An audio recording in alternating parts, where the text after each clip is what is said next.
মিশিগানের governor হুইটমার ২০২৭ অর্থবছরের জন্য $৮৮.১ billion budget প্রস্তাব করেছেন। এতে শিক্ষাক্ষেত্রে বরাদ্দ বৃদ্ধি, সেলস ট্যাক্স ছুটি এবং তামাক ও ভ্যাপিংয়ে নতুন কর অন্তর্ভুক্ত। বাজেটের ফেডারেল তহবিল ৩৫.৯৯ বিলিয়ন, স্কুল সহায়তার জন্য ২০.৩ বিলিয়ন। ডেমোক্রেটরা ঘাটতি মোকাবেলা বলে সমর্থন করছেন, রিপাবলিকানরা কর বৃদ্ধিকে সমালোচনা করছেন।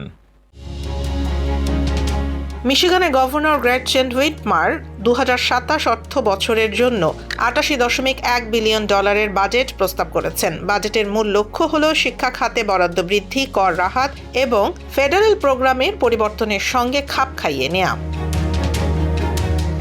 বাজেট পরিকল্পনায় সাধারণ তহবিলের ব্যয় ১৩.৬ বিলিয়ন, স্কুল সহায়তার জন্য ২০.৩ বিলিয়ন এবং ফেডারেল তহবিলের ওপর ৩৫.৯৯ বিলিয়ন নির্ভরতা রয়েছে। প্রস্তাবিত বাজেটের প্রতি শিক্ষার্থীর জন্য অর্থ বরাদ্দ বৃদ্ধি, সেলস ট্যাক্স ছুটি এবং তামাক, ভেপিং ও ডিজিটাল বিজ্ঞাপনের নতুন কর সংযোজন অন্তর্ভুক্ত।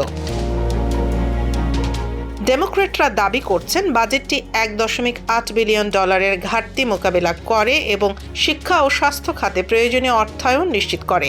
অন্যদিকে রিপাবলিকান আইন প্রণেতারা কর বৃদ্ধিকে সমালোচনা করছেন এবং এটি ব্যবসা ও নাগরিকদের ওপর অতিরিক্ত চাপ সৃষ্টি করতে পারে বলে মনে করছেন। উভয় দলই আগের মতো বাজেট নিয়ে বিরোধ এড়াতে চাইছে। গভর্নর হুইটমারের পরিকল্পনা শিক্ষাক্ষেত্রের নতুন সুযোগ তৈরি, অর্থনৈতিক ভারসাম্য রক্ষা এবং ফেডারেল পরিবর্তনের সঙ্গে খাপ খাইয়ে নেয়ার দিকে মনোনিবেশ করছে।